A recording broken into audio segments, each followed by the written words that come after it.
ನಮಸ್ಕಾರ ಸ್ನೇಹಿತರೆ, ಪೈಲೂರು ಯೂಟ್ಯೂಬ್ ಚಾನಲ್ಗೆ ಸ್ವಾಗತ.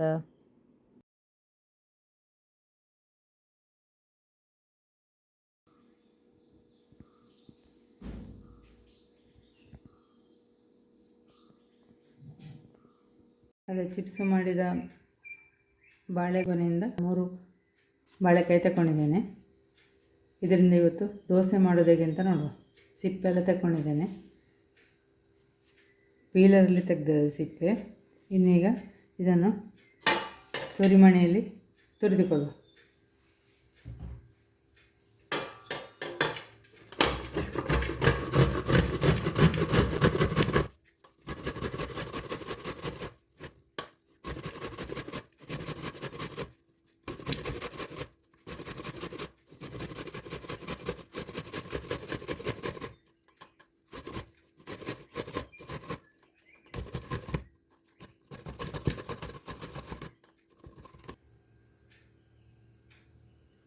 ಇಷ್ಟು ತುರ್ಕೊಂಡಾಗಿದೆ.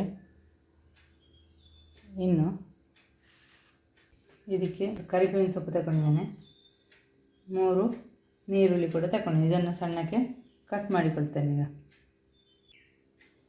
ಈಗ ಇದನ್ನೆಲ್ಲ ಕಟ್ ಮಾಡಿ ಆಗಿದೆ. ಇದನ್ನು ಒಂದು ಪಾತ್ರಕ್ಕೆ ಹಾಕಿಕೊಳ್ತಾ ಇದ್ದೇನೆ.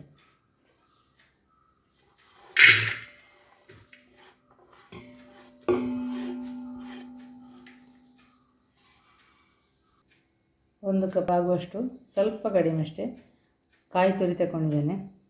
ಇದನ್ನು ಇದಕ್ಕೆ ಸೇರಿಸಿಕೊಳ್ತಾ ಇದ್ದೇನೆ.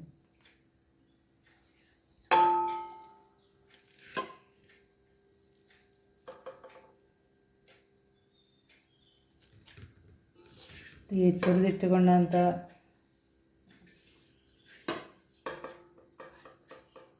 ಬಾಳೆಕಾಯಿಯನ್ನು ಕೂಡ ಇದಕ್ಕೆ ಸೇರಿಸಿಕೊಂಡೆ. ಅದು 3 ಕಪ್ ಇತ್ತು.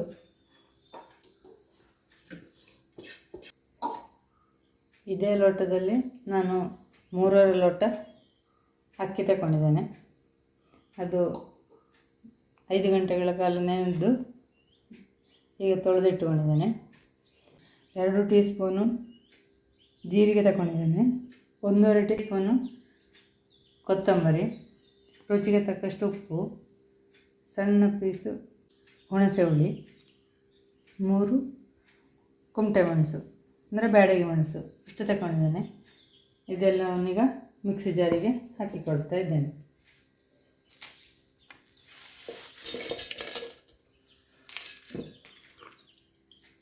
ಅಕ್ಕಿಯನ್ನು ಕೂಡ ಮಿಕ್ಸಿ ಜಾರಿಗೆ ಹಾಕಿ ನುಣ್ಣಗೆ ರುಬ್ಬಿಕೊಳ್ಳುವ.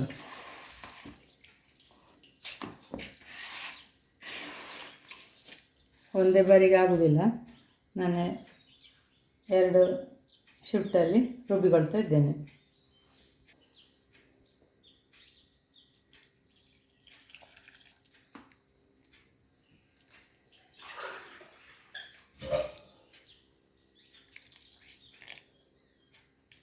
ಒಂದೂವರೆ ಲೋಟ ನೀರು ಹಾಕಿಕೊಂಡಿದ್ದೇನೆ. ಈಗ ನೀರು ಬೇಕಿದ್ದರೆ ಆಮೇಲೆ ಹಾಕಿಕೊಳ್ಳುವ.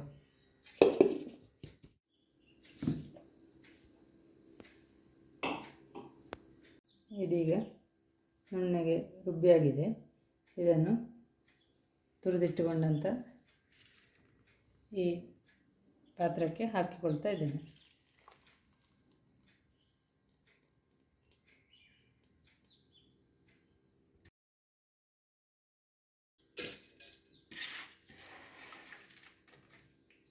ಉಳಿದ ಅಕ್ಕಿಯನ್ನು ಕೂಡ ಈ ಸೆಕೆಂಡ್ ಬ್ಯಾಚಲ್ಲಿ ರುಬ್ಬಿಕೊಳ್ತಾ ಇದ್ದೇನೆ.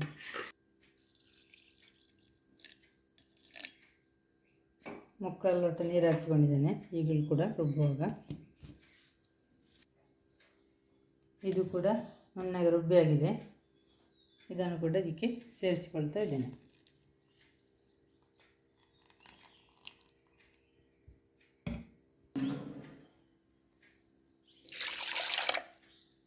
ಅರ್ಧ ಗ್ಲಾಸ್ ಆಗುವಷ್ಟು ನೀರು ಮಿಕ್ಸಿ ಜಾರಿಗೆ ಹಾಕಿಕೊಂಡು ಅದನ್ನು ಕೂಡ ಈ ಹಿಟ್ಟಿಗೆ ಸೇರಿಸಿಕೊಂಡಿದ್ದೇನೆ.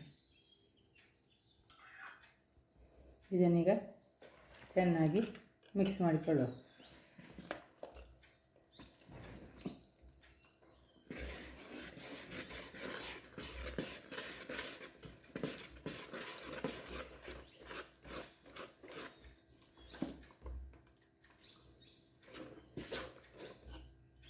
ಇದೀಗ ಸ್ವಲ್ಪ ನೀರು ಸೇರಿಸ್ಕೊಳ್ತಾ ಇದ್ದೇನೆ. ಮುಕ್ಕಾಲು ಲೋಟ ನೀರು ಹಾಕಿದೆ. ಈಗ ಮಿಕ್ಸ್ ಮಾಡಿಕೊಳ್ತಾ ಇದ್ದೇನೆ.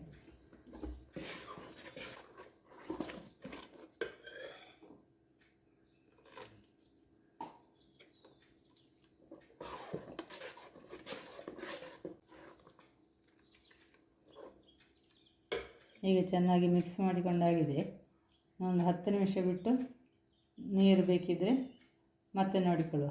ಈಗ ಇದನ್ನು ಮುಚ್ಚಿ ಸೈಡಲ್ಲಿ ಇಟ್ಟುಕೊಳ್ತಾ ಇದ್ದೇನೆ.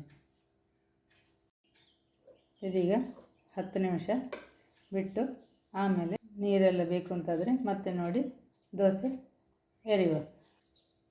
ಅಷ್ಟರೊಳಗಡೆ ಒಂದು ಟಿಪ್ಸಿನ ವಿಡಿಯೋ ನೋಡಿಕೊಂಡು ಬರುವ. ನೋಡಿ, ಇದು ಬೆಂಡೆಕಾಯಿ, ನಾವು ಊರ ಬೆಂಡೆ ಅಂತ ಹೇಳ್ತೇವೆ. ಇದನ್ನು ಒಮ್ಮೆಲೆ ತುಂಬ ಕೊಯ್ದುಕೊಂಡ್ರೆ ಅಥವಾ ನಾವು ಅಂಗಡಿಯಿಂದ ತಂದರೆ ಎಲ್ಲ ಬೆಳೆಯೋದಾಗೆ ಒಂದು ಟ್ರಿಕ್ಸ್ ಹೇಳಿ ಕೊಟ್ಟಿದ್ದಾರೆ.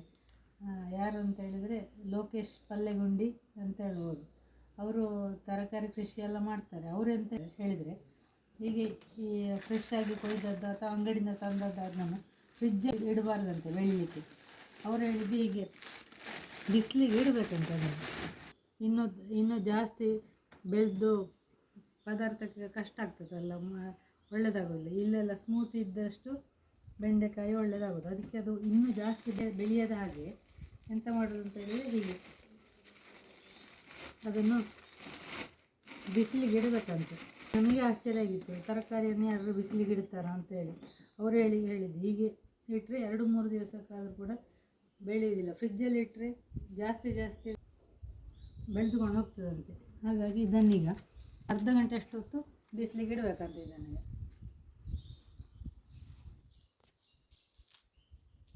ಹೀಗೆ ಒಂದು ಅರ್ಧ ಗಂಟೆ ಇಟ್ಟರೆ ಮತ್ತು ಅದು ಬೆಳೆಯೋದಿಲ್ಲ ಅಂತ ಅವ್ರು ಹೇಳಿದರು.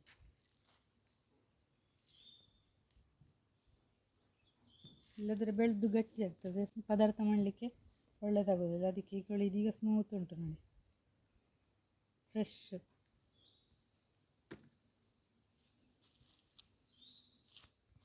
ನೋಡಿ, ನಾನು ಅರ್ಧ ಗಂಟೆಗೆ ಬಿಸಿಲಲ್ಲಿ ಇಟ್ಟದ್ದು. ಈಗೆಷ್ಟು ಸ್ಮೂತ್ ಆಗಿದೆ ನೋಡಿ. ಹಾಗೆಂತೇಳಿ ಅದು ಒಂದು ಸೈಡು ಬೇಯಿಸಿದಾಗೆಲ್ಲ ಎಂತ ಆಗಲಿಲ್ಲ. ಇದು ಅವರು ಹೇಳಿಕೊಟ್ಟ ಟ್ರಿಕ್ ನಮಗೆ. ಹಾಗೆ ಇನ್ನೂ ಫ್ರಿಜ್ಜಲ್ಲಿ ಇಡಲಿಕ್ಕಿಲ್ಲ. ಇದೊಂದು 2 ದಿವಸ ಇಟ್ಟು ಪದಾರ್ಥ ಮಾಡೋದಾದರೂ ಕೂಡ ತೊಂದರೆ ಇಲ್ಲ. ಹಾಗೆ ನೀವು ಕೂಡ ಟ್ರೈ ಮಾಡ್ಬೋದು. ಅದು ಅವರು ಹೇಳಿದ್ದು ಬೆಂಡೆಕಾಯಿಗೆ ಮಾತ್ರ ಹೇಳಿದ್ದು, ಎಲ್ಲ ತರಕಾರಿಗಲ್ಲ.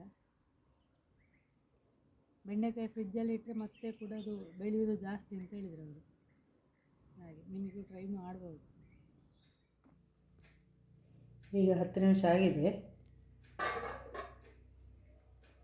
ಈಗ ಮಿಕ್ಸ್ ಮಾಡಿಕೊಂಡು ಈಗ ನೀರೇನಾದರೂ ಬೇಕಿದ್ದರೆ ಈಗ ಸೇರಿಸಿಕೊಳ್ಳಬಹುದು. ಇದು ಸಾಕು ನೀರು. ನೋಡು, ದೋಸೆ ಹೊಯ್ದು ಆಗುವಾಗ ಅದು ನೀರು ಬೇಕಾದರೆ ಮತ್ತೆ ನೋಡಿಕೊಂಡು ಹಾಕಿಕೊಳ್ಳುವ.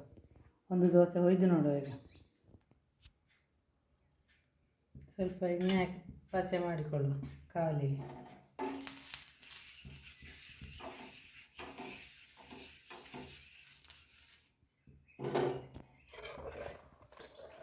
ಹಿಟ್ಟನ್ನು ಚೆನ್ನಾಗಿ ಮಿಕ್ಸ್ ಮಾಡಿಕೊಂಡು ದೋಸೆ ಹೊಯ್ಯುವ.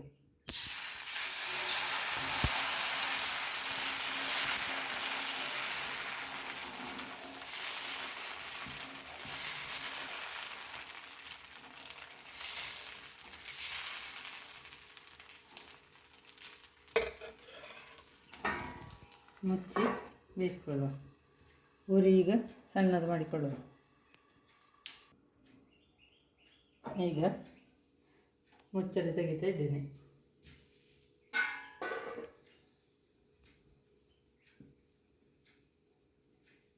ಮೇಲಿಂದ ಎಣ್ಣೆಯ, ತುಪ್ಪವ, ಬೆಣ್ಣೆಯ, ನೀವು ಯಾವುದು ಇಷ್ಟಪಡ್ತೀರೋ ಅದನ್ನು ಹಾಕಿಕೊಳ್ಬೋದು. ನಾನು ತೆಂಗಿನೆಣ್ಣೆ ಹಾಕಿದ್ದೇನೆ. ಈಗ ಉರಿ ದೊಡ್ಡ ಮಾಡಿಕೊಂಡು ಇದನ್ನು ಎಳಕಿಸ್ತಾ ಇದ್ದೇನೆ.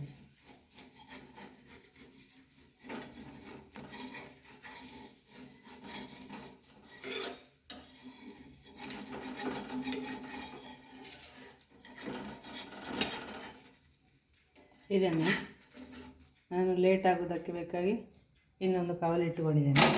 ಇದರಲ್ಲಿ ಕವುಚಿ ಹಾಕಿಕೊಂಡು ಮತ್ತೊಂದು ಬಡ್ಡಿ ಕೂಡ ಬೇಯಿಸ್ಕೊಳ್ತಾ ಇದ್ದೇನೆ.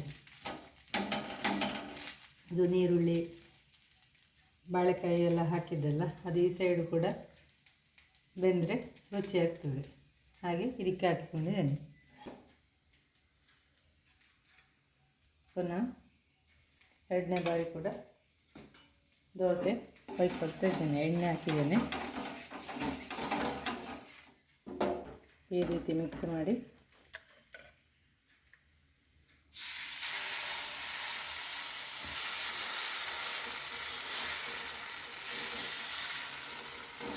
ಮೊದಲನೇ ಬಾರಿ ಹೊಯ್ದಾಗಿ ದೋಸೆ ಹೊಯ್ಕೊಳ್ಬೇಕು.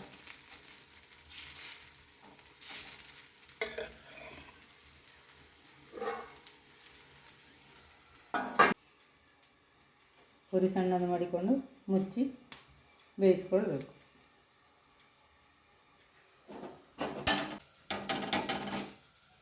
ಈಗ ಕವುಚಿ ಹಾಕಿದ ದೋಸೆಯನ್ನು ತೆಗಿತಾ ಇದ್ದೇನೆ. ನೋಡಿ,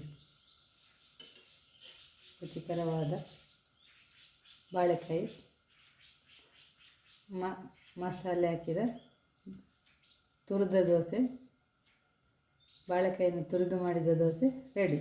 ನೋಡಿ, ಈ ಥರ ಒಂದೊಂದಲ್ಲಲ್ಲಿ ರೋಸ್ಟ್ ಆದಾಗೆ ಆದರೆ ರುಚಿಯಾಗ್ತದೆ. ಹಾಗೆ ಎರಡನೇ ಬಾರಿ ಕೂಡ ದೋಸೆ ಹೊಯ್ದದ್ದು ಕೂಡ ಬೆಂದಿದೆ. ಅದನ್ನು ಕೂಡ ಹೀಗೆ ಎಣ್ಣೆ ಹಾಕಿಕೊಂಡು ಉರಿ ದೊಡ್ಡದು ಮಾಡಿಕೊಂಡೆ ಎಳಕಿಸ್ತಾ ಇದ್ದೇನೆ. ಯಾವ ಬಾಳೆಕಾಯಿದಾದರೂ ಕೂಡ ದೋಸೆ ಮಾಡಬಹುದು, ರುಚಿಕರವಾಗಿರ್ತದೆ.